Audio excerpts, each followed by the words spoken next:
네, 최근 수능에서 국어 영역이 계속 어렵게 출제되었던 것과는 달리 이번 4월 학력평가 모의고사는 평이하게 출제되었습니다. 가채점 결과 모든 입시 전문기관들이 1등급 컷을 95점으로 일치된 예상치를 내놓았습니다. 화법, 작문, 언어, 문학, 독서 전 영역에서 평이하게 출제되었고 특히 독서 영역에서 고난도 문제가 많지 않아서 학생들이 시간 조절하기에 수월했을 것입니다. 가채점 결과 원점수가 올라서 순간 기분이 좋았겠으나 등급은 그다지 좋지 않아 아쉬워하는 학생들도 많았을 것입니다.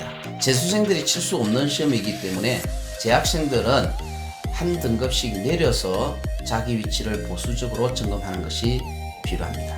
전체적으로 봤을 때는 이제 평이하게 되는데, 그런데 애들한테 체감은 어렵게 느껴졌습니다. 왜 그러냐면은 문제 자체가 이제 계산 과정이 많이 복잡했어요. 그리고 범위가 짧았기 때문에 전체 범위가 우리가 전 범위가 아닌 일정한 범위가 되어보다 보니까 특히 어느 쪽에서 많이 나오느냐면은 수1에서 많이 나왔습니다. 우리 학생들이나 지금 자연계 애들 같은 경우에는 이제 수1에 대한 적응이 조금 부족합니다. 왜 그러냐면은 수학적 기납법이라든가 삼가함수가 원래 처음 추가됐거든요. 그러다 보니까 자연적으로 조금 어렵게 느껴지는 경향이 많이 있었고요. 그 다음 계산 과정이 복잡했습니다. 그러다 보니까 시간 안배가 참 힘들었습니다. 애들이 체감은 많이 어렵다고 봅니다. 그런데 실제로는 문제가 어려운 게 아니고 좀 평이했다 보시면 됩니다. 계산 과정이 복잡하고 그 다음에 새로운 유형이 들어갔기 때문에 어려웠습니다. 많이 4월과 5월의 난이도를 따져본다면 큰 차이는 없었지만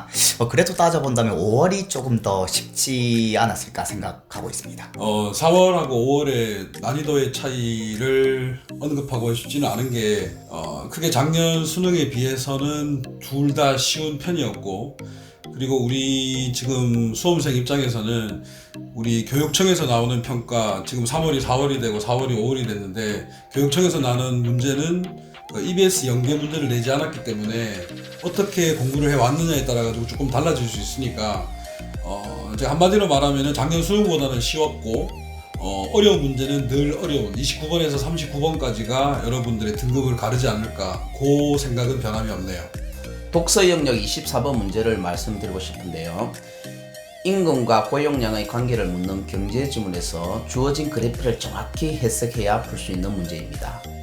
문이과 공이 경제지문을 어려워하고 특히 문과생들은 과학지문도 어려워합니다. 그래서 꾸준히 독해를 통해서 경제와 과학 영역의 배경 지식을 많이 쌓아두는 노력이 필요합니다. 신유형 문제는 6월 평가원 모의고사를 통해서 확인해 볼 수 있겠습니다.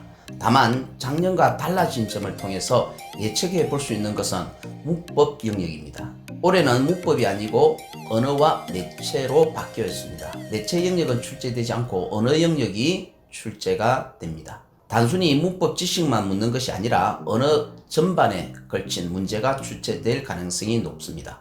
수능 초기에 출제되던 독서 영역의 언어 지문이 다시 출제될 가능성도 있습니다. 2단계 수업부터는 보충 프린트를 통해서 이에 대비할 계획입니다. 지금 대체로 작년을 비교해 보면은 우리가 킬러 문제 같은 경우에는 이제 미분 적분, 그 다음에 기하 벡터 쪽에 많이 나왔거든요.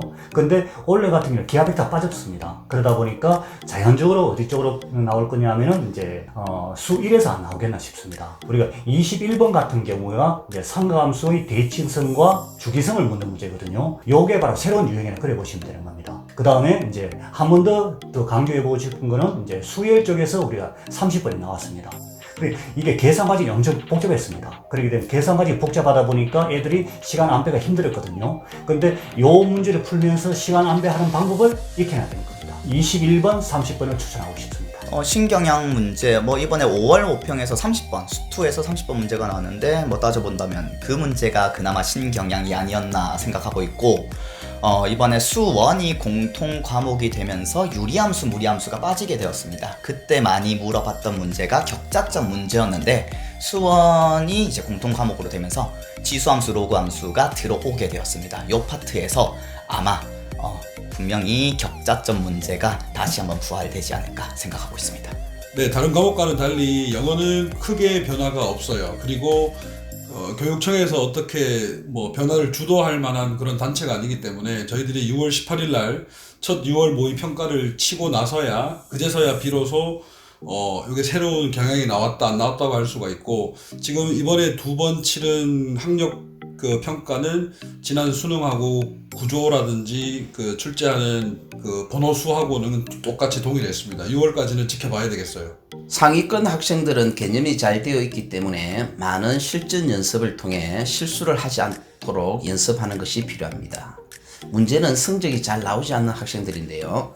국어 영역에서 성적이 잘 나오지 않는 학생들을 상담해 보면 한결같이 시간 부족을 이야기합니다. 시간이 부족해서 독서 지문을 한 지문 못 풀었다, 또는 심지어 2지문을 못 풀었다는 학생도 있습니다. 독서 영역의 문제를 풀 시간도 주지 않고 독서 영역이 많이 틀렸다고 해서 독서 영역이 문제인가요? 물론 독서 영역이 어려운 부분이기 때문에 독해 원리를 정확히 알고 꾸준히 독해 연습을 해야 할 것입니다. 그런데 그 이전에 어디에서 시간을 많이 잡아먹었는지를 파악해야 할 것입니다. 다 맞았다고 문제가 없는 것이 아니라 시간을 필요 이상으로 썼다면 문제가 있는 것이지요.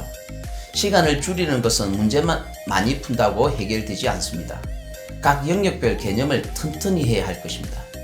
김연아 선수가 빙상에서 주어진 시간 안에 완벽한 공연을 해내기 위해서 수많은 엉덩방아를 찧었듯이 우리 학생들도 완벽한 개념을 만들기 위해서 아는 것도 다시 또다시 또 다시 반복 학습을 통해 완벽하게 준비해야 할 것입니다. 그래야 시간을 조절할 수 있습니다. 요번에 시험이 이제 범위가 한정적으로 되다 보니까 자연적으로 애들이 이제 체감하는 유형이 수일적으로 많이 치워졌습니다. 그런데 이제 지금부터는 뭘 해야 되냐면은 전범위를 공부를 해줘야 되거든요. 전범위를 하면서 특히 이제 킬러 문제 같은 경우는 미분적 분적으로 많이 나옵니다. 그러면 미분적 분적 문제를 어느 정도 개념을 만들어 놔야 되고요. 그리고 제일 중요한 게 뭐냐면은 계산 문제가 점점 복잡해진다는 것. 그러면 계산 문제가 복잡해지니까 자연적으로 공부할 때 어떻게 했습니까? 처음부터 시작해가지고 차근차근 풀면서 해설이라든가 생략하는 게 없이 차근차근 풀어가면서 해줘야 되고, 그 다음에 개념 노트, 전체적으로 개념 노트를 만들어줘야 되는 겁니다. 특히 수능 같은 경우나 수능이나 6월 목표 같은 경우는 수학은 유형이 딱 정해져 있습니다.